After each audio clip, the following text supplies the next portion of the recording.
Hi. Last night I was giving some homework.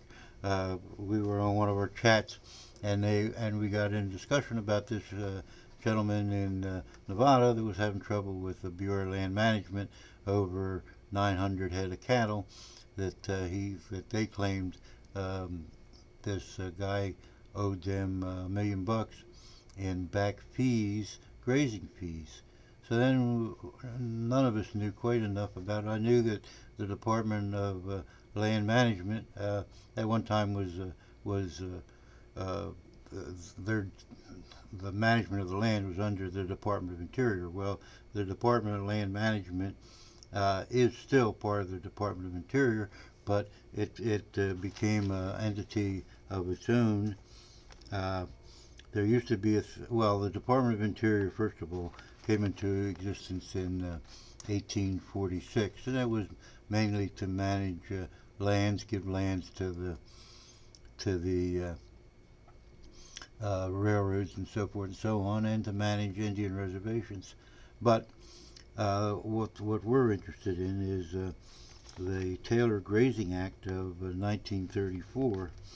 Uh, and in 1946, the Grazing Service, which came into existence in 1935, merged with the General Land Office, and in 1946 became the Bureau of Land Management. Now that's all well and fine, but I think the things that we are basically interested in was first in to back up 1935, the Grazing Service and the Taylor it started to enforce the Taylor Grazing Act of 1934. Now, what this is they charge so much per head of cattle that you have grazing on will now refer to as the Bureau of Land Management property. Now, the Bureau of Land Management manages 245 million acres, mostly west of the Mississippi, and maybe all of them from west of the Mississippi, I'm not sure.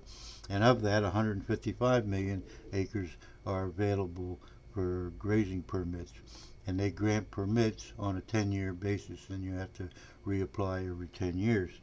Now, the acts that we are probably most interested in are the National Environmental Policy Act of 1969, the Endangered Species Act of 1973, the Federal Lands Policy Management Act of 1976, and the Impact Act, Public Impact Act of 1978.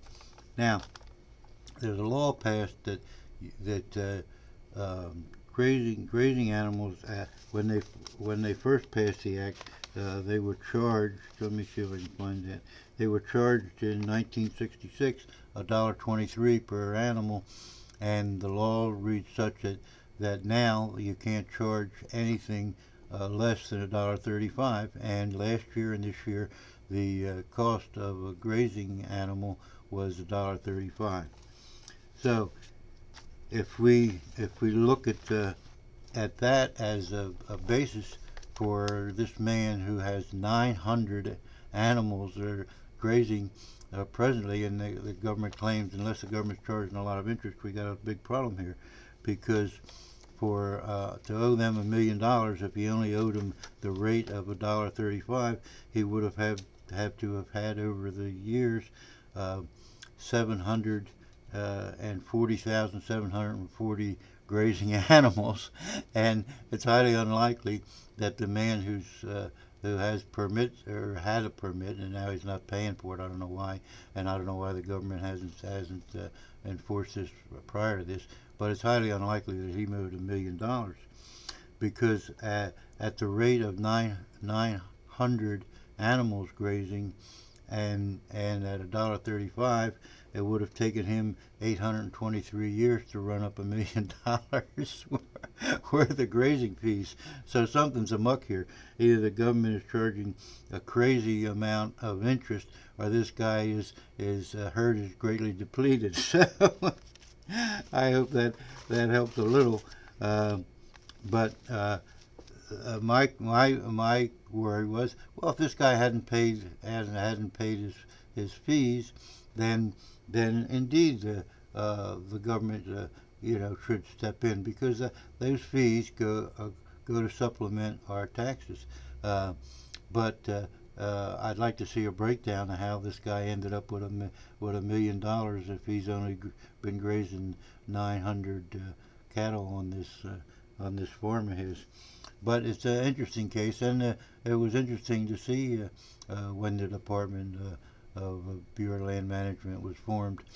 But it's also interesting to note that this guy claiming they go back for generations. Well, if they did go back for generations, then there's a history of it, because he came under the Grazing Act, and that goes back a couple of generations itself. So that his defense weakens, I think, because he would have had to have had a lease or whatever they grant the right to graze there. He would have had to have that go back at least to 1934, and even prior to that, under other land management that was under the Department of Interior.